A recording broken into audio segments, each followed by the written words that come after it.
Hoje vamos falar sobre lesões nos pés e nos tornozelos. O Dr. Marco Paulo Ottani está com a gente, ele é ortopedista. Agora, bom lembrar, quando a gente foi para o intervalo, o Dr. Marco tinha acabado de falar que a dor é um sinal do corpo que não está legal alguma coisa, né? Sim, ela funciona como um alarme. Um alarme que, se você sente dor no momento de um esporte ou pós-esporte ou sem nenhum fator desencadeante, tem algo de errado e você deve procurar um especialista para ver o que está acontecendo de errado. E não tomar um medicamento qualquer, quanto menos por conta própria, para tirar essa dor, porque senão vai estar só mascarando, né, o problema. Isso, exato.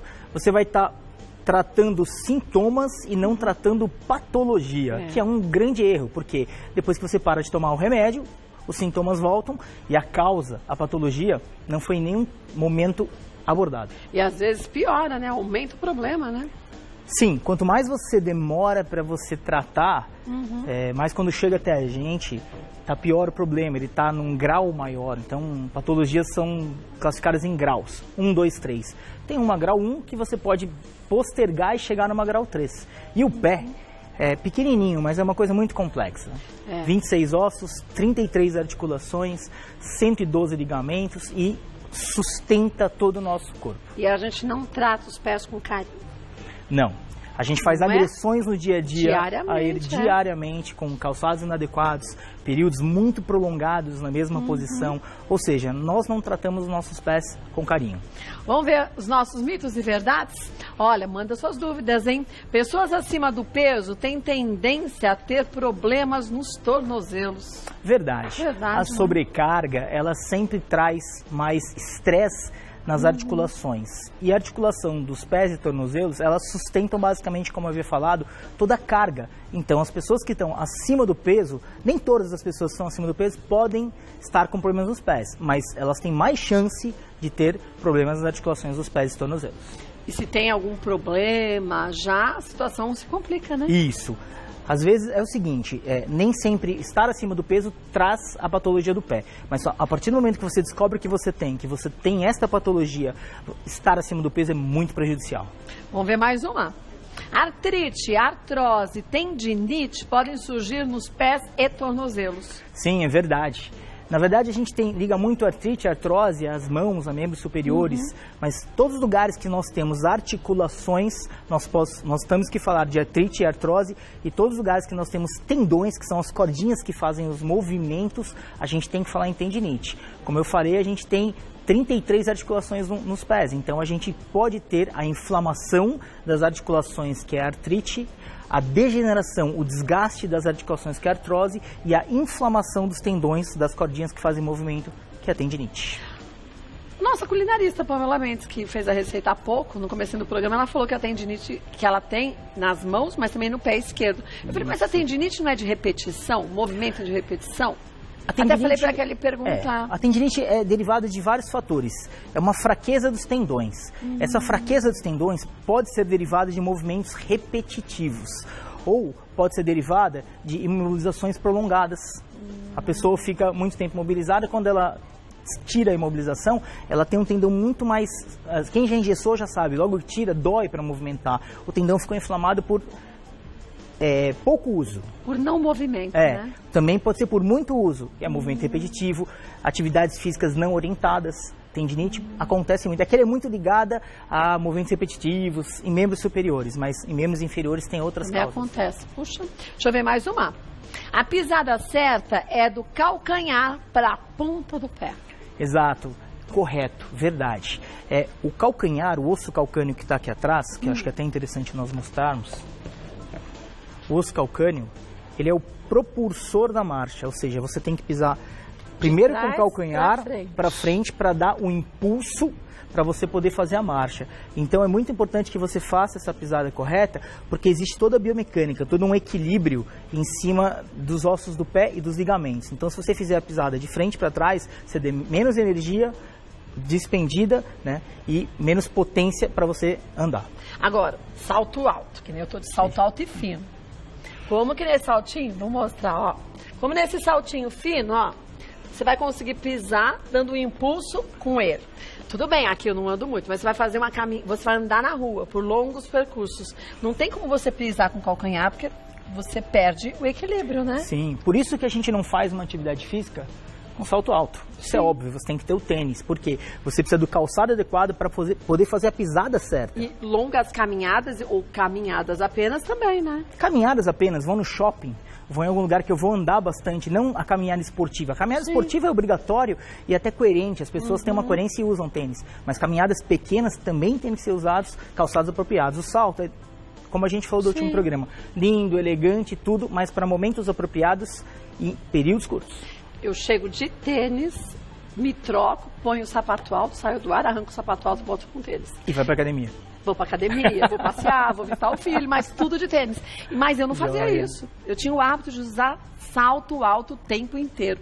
E aí a gente começa a ver, é engraçado, como a panturrilha encurta, como você fica com a musculatura encurtada e os tendões também ficam alterados, né? Sim, porque você muda a biomecânica da sua pisada, a biomecânica do próprio eixo. Não é você só o pé, tem um eixo, né? Então o eixo, pode ver, o pé tem que ficar assim. Se o pé fica exatamente nessa posição, tem todos os tendões, tem toda a musculatura que vai ficar alterada com isso. E a gente tem esses tendões que se coligam até aqui em cima, né? Isso. Você tem tendão daqui até aqui, você tem tendão daqui até aqui e eles fazem movimento. Então a gente depende de todo um eixo harmônico para acontecer o movimento. E se você fica com salto, você muda totalmente a biomecânica da pisada. Eixo, né? Vamos ver mais um. Toda lesão no tornozelo causa ruptura do ligamento. É um mito. É um mito. Na verdade, a entorse de tornozelo é responsável por 85% das patologias de tornozelo. Ela não causa ruptura em todas as entorses. Nós temos 3 graus. Grau 1, onde você tem um estiramento do ligamento. Grau 2, que é onde você tem uma ruptura parcial, ou seja, ele rompeu, mas na metade. É como se fosse assim, ó, tá aqui, ele faz assim, ó. Tá. E um grau 3, que é a ruptura total. Aí você tem a falta de comunicação do ligamento. Normalmente a grau 3 é mais séria, normalmente a grau 3 ela acaba podendo ser cirúrgica dependendo da localização do ligamento. Mas tem gente que tem uma certa fragilidade pessoal mesmo? Uma tendência maior a essas lesões? Mulheres têm frouxidão de ligamento. As mulheres têm ligamento um pouquinho mais extensível. Então, a energia que acontece no entorse dela é maior. Então, elas têm uma facilidade maior para torcer o tornozelo e, consequentemente, romper os ligamentos. Agora, uma vez que a gente tem a musculatura mais forte, a gente volta à atividade física, eu protejo esses tendões, esses ligamentos, porque o músculo segura, né? Exatamente. Quando você faz atividade física, você acaba deixando mais estável a sua articulação, ela fica mais firme, não significa rígida, ela tem a flexibilidade, porém ela fica mais estável, ou seja, você vai torcer o tornozelo, aquela musculatura segura, né? E você não torce por qualquer trauma ou por uma energia pequena. É como se fosse um airbag, né? É mais ou menos isso. Fica protegendo Ele fica protegendo mais, o tornozelo e deixa que você não vire o pé. O pé, né? Vamos ver mais um. Se a pessoa consegue andar e colocar o pé no chão, significa que não houve fratura. É outro mito, Ixi, né? Esse é perigoso. Esse é perigosíssimo, porque a pessoa sempre se baseia na dor e eu consigo me locomover. Não. Basicamente, nas fraturas de pés, 30% a 40% dos pacientes chegam andando. Então, você teve um entorse de tornozelo, uma entorse de pé, primeira providência, tenta dar uma imobilizada com o que você tiver, põe o pé para o alto e gelo. Gelo é um ótimo anti-inflamatório, gelo diminui o edema, gelo faz todo esse milagre. Hoje, julho, campos, montanha, você não tem acesso mais rápido ao hospital, você está no meio do mato, gelo pé para o alto. Então, se você anda, não significa que você não fraturou, você pode estar fraturado. E o pior, se você continuar andando, uma fratura que não tem desvio e tem um tipo de tratamento que é sem operar, pode se tornar uma fratura com desvio e ter que operar. Então você pode piorar seu problema. E sem falar que esse osso quebrado, né, ele vira uma faca, né? Sim, você tem os tendões do lado, você tem os ligamentos do lado, você vai estar agredindo todas as estruturas que a gente chama de adjacente, as estruturas em volta da sua fratura. Caminhando, é como se você tivesse uma faquinha por dentro, cortando absolutamente tudo. Então tem que imobilizar mesmo, né? E piorando essa fratura. Pois é. Vamos ver o último mito ou verdade? Fazer compressas com gelo no tornozelo ajuda a melhorar o inchaço da torção. Como você disse. Sim, é o remédio mais democrático, que é o mais barato, é o mais eficaz nas primeiras 24 horas para evitar um inchaço. Né? E outra coisa, quando você põe o pé para o alto e coloca gelo, quando você torce, quebra, fica muito inchado, demacia. Aí se você mantém o pé para baixo, muito inchado, fica difícil do sangue voltar. Cada vez incha mais, piora, você começa né? a ter até formigamento. Então, pé para o alto e gelo para evitar isso. Chama retorno venoso. Você facilita o retorno venoso, facilita o retorno do sangue. E vai pro médico, né? Sim, sem sombra de dúvida. Não é esse o tratamento, e aí você fica em casa fazendo isso até que as coisas melhorem. Não, isso até chegar no médico. Pra você não ir no carro com o pezinho pra baixo esperando inchar, né? Sem o gelo. Volto com o Dr. Marco Paulo, uma beleza. Voltando com o Dr. Marco Paulo. Ai, olha aqui, ó. Vamos dar uma olhadinha nesse desenho. Aqui a gente tem o posicionamento errado dos pés também.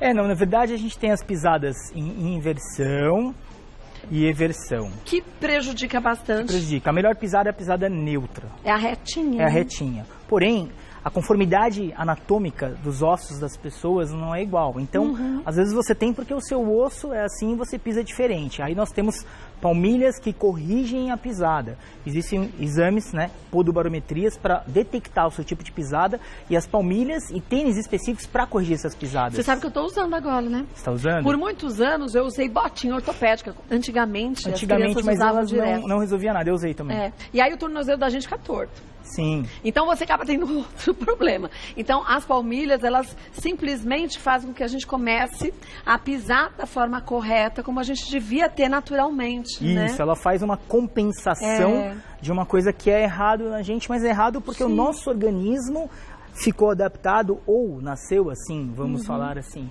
Agora, é muito importante que você procure um especialista para você fazer o exame, um especialista em pé, um ortopedista para fazer os exames, para ele pedir os exames e depois procurar lugares adequados que confeccionam palmilhas. Não é para comprar em qualquer canto, porque na embalagem está dito que é assim assado, porque eu posso ter o mesmo problema que você, mas formas diferentes e intensidades diferentes. Exatamente. Por isso que a palmilha tem que ser personalizada, né? Hoje a gente preza pela palmilha personalizada porque às vezes é em inversão a pisada, é supinada, que eles falam, ou pronada em inversão, só que o grau é diferente de inclinação. Então a mesma palmilha não serve para você e não serve para mim. O tamanho da palmilha também tem que ser confeccionado para o seu pé.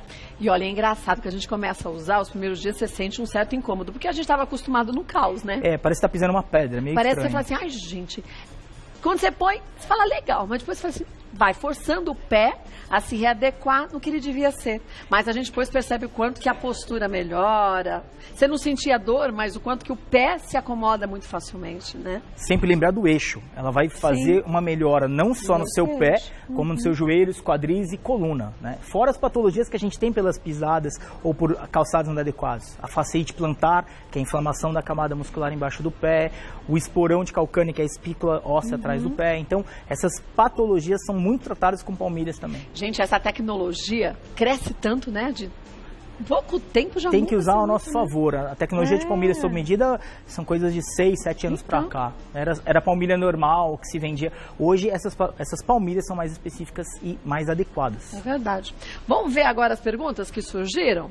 Olha, Beth, cai na calçada. Ixi, machuquei o pé e o tornozelo. Está inchado e um pouco vermelho. Anti-inflamatório pode ajudar? Não tô com dor intensa. O anti-inflamatório pode ajudar, mas ele não deve ser tomado sem a prescrição médica. Tem que ir no médico, né? O fato de não estar com a dor intensa pode não significar que você não tenha fraturado e pode não significar que você não tenha uma lesão de ligamento. Então é a mesma coisa. Gelinho para tirar o inchaço, procurar um médico para fazer exames que vão propiciar saber o diagnóstico exato para o tratamento exato. É que às vezes a gente tem aquela noção, a gente começou dizendo isso. Ah, não quebrou porque senão não pisava. Tá doendo pouco? Não eu tá piso, inchado, só não quebrou. Tanto, só pouco. E não existe só fratura, né? É. O osso é uma das coisas do pé. Tem ligamento, tem tendão, tem articulação. Então não é só fratura, tem lesão de ligamentos, tem um monte de coisa. Então, Beth, faz a compressa com gelo, como o Dr. Marco Paulo disse, mas vá pro médico. Exatamente. É só até chegar lá a compressa. Exatamente. Vamos ver mais uma. Renata, é verdade que quem torce o tornozelo deve ficar deitado com o pé mais elevado embaixo do travesseiro para melhorar a dor? Sim. É a mesma coisa, você eleva o seu pé para aquela história que eu falei do retorno venoso, para o sangue não ficar represado Que embaixo, ajuda a diminuir o edema, o inchaço. Fora isso, você coloca o gelo, que a gente fala, para melhorar também a dor. Mas é verdade sim que você tem que fazer isso, mas, novamente, procurar um médico, por quê? Você vai ter que tratar. Uma vez que você teve uma entorse, seja o grau que for, precisamos tratar com o médico. E ele vai falar o melhor tratamento para você. E, gente, tomar cuidado em você se mobilizar compra qualquer coisa para imobilizar porque acha que você está fazendo a coisa certa, Não. né? Se você tá, lógico, num lugar que não tem nada de excesso, nada, você improvisa, melhor que nada. Mas aqui, não, eu vou comprar uma bota e não vou no médico, aquelas botas ortopédicas. Não, porque às vezes não é a bota ortopédica, muitas vezes você não pode pisar. Então não faça automedicação e autoimobilização. Vai no médico, é a melhor coisa. Vamos ver mais uma? Cláudia, quebrei o dedinho do pé quando estava fazendo caminhada por pura distração. Mas agora, depois de uma semana, estou tendo dores no tornozelo. Isso pode acontecer? Tem alguma relação? Isso pode acontecer e está diretamente ligado. Primeiro, fraturinhas de dedos do pé ou batida são normalmente distração do canto da mesa ou está escuro. O idoso acordou para ir no banheiro, então sempre deixar uma luzinha do banheiro acesa para te dar uma guia para você ver. Pode acontecer por quê? Quando você fratura o dedinho ou qualquer outro dedo, você muda a sua pisada para tirar a carga do dedinho. Mudando a sua pisada é aquela história da biomecânica. Você troca toda a biomecânica, daí pode começar a doer, principalmente o que você falou, o tendão de Aquiles atrás. Você começa a mudar, você começa a fugir da pisada, você tem uma pisada supinada, né? Aí você muda a pisada para fugir do dedinho, aí começa a dar dor, o tendão começa a inflamar, consequentemente você tem que mobilizar e ficar quietinho. Então, Cláudia, médico também, viu? Também. Vamos ver mais uma? Lilian, torci o pé há 10 meses e ultimamente estou sentindo dores no tornozelo ao acordar. Depois de andar um pouco, a dor passa. Essa dor pode estar relacionada com a torção mesmo depois de tanto tempo? Pode. Pode? Pode estar relacionada. Não dá para garantir que ela está relacionada, mas pode. Por quê? Naquela torção, que provavelmente pelo que ela está falando, não foi ao médico, não investigou, a gente pode ter tido a ruptura parcial dos ligamentos ou estiramento dos ligamentos. Aí o que acontece? Você fica com uma instabilidade no seu tornozelo que toda vez que você pisa, você sente a dor. Aí tudo bem, você vai acostumando com a dor, você vai andando, só que no momento que ela precisar correr ou pegar qualquer calçadinha meio esburacada, que é coisa comum, ela vai torcer com mais facilidade esse tornozelo e vai ter consequências maiores. Então essa paciente deve procurar um médico para fazer uma reabilitação. Fortalecer os ligamentos, a cápsula, a musculatura, importantíssimo que ela faça uma reabilitação. Mas primeiro procura o médico, quem vai orientar a reabilitação dela para uma fisio é o médico. Até para antes saber o que aconteceu, né? Sim. Que não foi tratado, provavelmente, né? Isso é uma sequela da primeira entorse que ela fez e não tratou adequadamente. Sei que você vai falar, mas qualquer coisa eu vou no médico. Melhor, né? Melhor que a gente vá ao médico e que ele diga que não é nada do que a gente depois, num caso como esse, você não foi ao médico. Quando você vai, aí é para tentar consertar o que devia ter sido feito de uma forma muito mais simples antes, né? É muito mais fácil você pegar e falar não é nada, ou é alguma coisa super fácil de tratar, do que lá na frente, depois de alguns meses, tratar a sequela. Porque você não consegue tratar o problema, você está atacando a sequela. E às vezes tratar a sequela não traz resultados, né? Às vezes não dá para tratar da maneira adequada, ou o resultado é 50%, só 60% do que você poderia de uma patologia primária, ou seja, inicialmente. Você podia ter o 100% ou próximo disso, Próximo disso, com certeza. Então, Lilian médico, hein? Também. Vamos ver mais uma. Giovana, sua radiografia confirma se houve fratura ou sintomas clínicos podem ser diagnosticados pelo médico? Essa é uma pergunta perigosa, porque para você confirmar o diagnóstico de fratura, só radiografia. Só radiografia. Né? Não tem jeito. Você pode suspeitar de fratura e de outras lesões pelo exame clínico, se está inchado, se está hiperemiado quente, você consegue ter suspeitas, mas confirmação é só com a radiografia. Mas veja, radiografia não mostra ligamento, radiografia não mostra lesão de ligamento, radiografia não mostra todas as patologias. Então, ir ao médico, ir ao especialista, buscar informações. Eu tive fratura ou não tive fratura, mas meu tornozelo ainda dói, você pode ter lesão de ligamento. Aí o exame mais adequado chama-se ressonância. E aí um médico que vai pedir, porque também hoje em dia está numa moda a gente chegar no médico e falar, eu quero uma ressonância. O médico vai avaliar se tem uma suspeita de lesão ligamentar ou não, daí ele vai pedir para você.